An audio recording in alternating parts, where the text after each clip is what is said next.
भूतिया railway station. Vaishali की दादी को शुगर है। डॉक्टर ने उन्हें सुबह शाम टहलने की सलाह दी थी। इसीलिए वैशाली अपनी दादी को रोजाना रेलवे स्टेशन तक घुमाने ले जाती थी।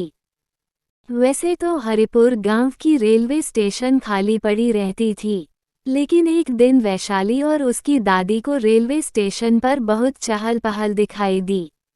और तभी दोनों को स्टेशन पर खड़ी कुछ औरतें बुलाती है।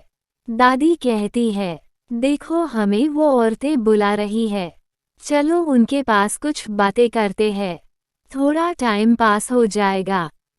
इधर वैशाली के माता पिता दीनदयाल दोनों का इंतजार कर रहे थे। दीनदयाल ने कहा, माँ जी और वैशाली कहाँ रह गए? वैशाली की माँ बोली, मुझे चिंता हो रही है, आप जरा देखने चले जाइए। दीनदयाल वैशाली और अपनी माँ को देखने जाते हैं। तभी वो देखते हैं, दोनों रेल की पटरियों पर पड़ी है और उनके सर पर चोट के निशान भी है। कुछ दिन बाद सपना और उसके पति रमेश पहली बार अपने भैया दीनदयाल के नए घर हरिपुर जा रहे थे।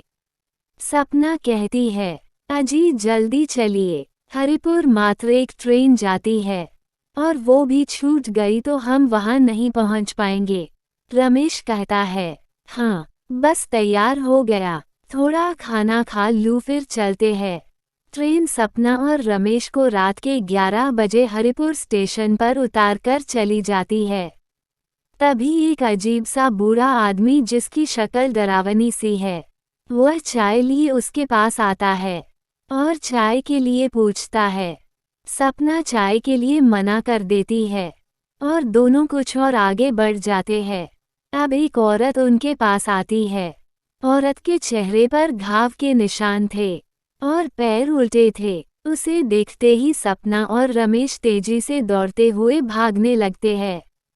सपना और रमेश स्टेशन के बाहर निकल जाते हैं। सपना का भाई दीनदयाल वहां पर दोनों का इंतजार कर रहे होते हैं।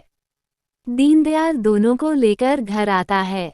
तभी सपना और रमेश देखते हैं, दीनदयाल की बेटी और मां खटिया पर पड़े हुए हैं। उनके शरीर पर और सर पर कई जगह पट्टी लगी हुई है। दीनदयाल ने कहा, क्या बताओ बहन, जब से इस गांव में आए हैं तब से हमारे घर कुछ भी अच्छा नहीं हो रहा है। सोचा था कि हमारे दादा परदादा यहाँ रहे हैं तो हमें भी शहर से वापस आकर यहाँ रहना चाहिए। एक सप्ताह पहले ये दोनों टहलने स्टेशन तक गई थी। मैंने देखा कि वो दोनों पटरियों पर पड़ी हुई है। मैं अगर थोड़ी देर बाद पहुंचता तो उनका सारा खून बह जाता। ऐसा लग रहा है जैसे कुछ लोगों ने इन्हें उठाकर फेंका है। मुझे तो समझ नहीं आ रहा है कि भला हमारा दुश्मन हो सकता है। सपना ने कहा, हमारे साथ भी उस स्टेशन पर कुछ अजीब घटनाएं हुई। जो भी मिला वह अंग्रेज साहब कह रहा था। रमेश ने कहा, क्यों न हम गांव के किसी बुजुर्ग के पास जाकर उस स्टेशन के बारे में पूछताछ करें। रमेश, सपना और दीनदयाल तीनों गांव के सबसे बुजुर्ग व्यक्ति चुन्नी लाल काका के पास जाते हैं। चुन्नी लाल कहते हैं, ये घटना इतिहास में दर्ज नहीं है। मेरे जैसे कुछ गिने चुने ही जानते हैं। दीनदयाल, तुम्हारे दादा ठाकुर भीम सिंह अंग्रेजों के बंगलों पर नौकरी करते थे। आज़ादी की लड़ाई चल रही थी। 1940 में गांव के अंग्रेजों के खिलाफ मोर्चा निकला तो तुम्हारे दादा ने अंग्रेजों को खबर कर दी। वो अंग्रेजों के साथ मिल गए। जब अंग्रेजी सैनिक आए तो क्रांतिकारी स्टेशन पर छिप गए। अंग्रेजों ने स्टेशन पर खूब गोला बारूद बरसाया और फिर सारे क्रांतिकारी मारे गए। तब से उनकी आत्माएं स्टेशन पर भटक रही है। अगर तुम अपने परिवार की सलामती चाहते हो तो इस स्टेशन पर शांति यज्ञ करवाओ। दीनदयाल गांव के लोगों को बुलाकर घोषणा करता है। दीनदयाल कहता है, मैं अपनी जमीन गांव में एक म्यूजियम बनवाने के लिए दान करता हूँ।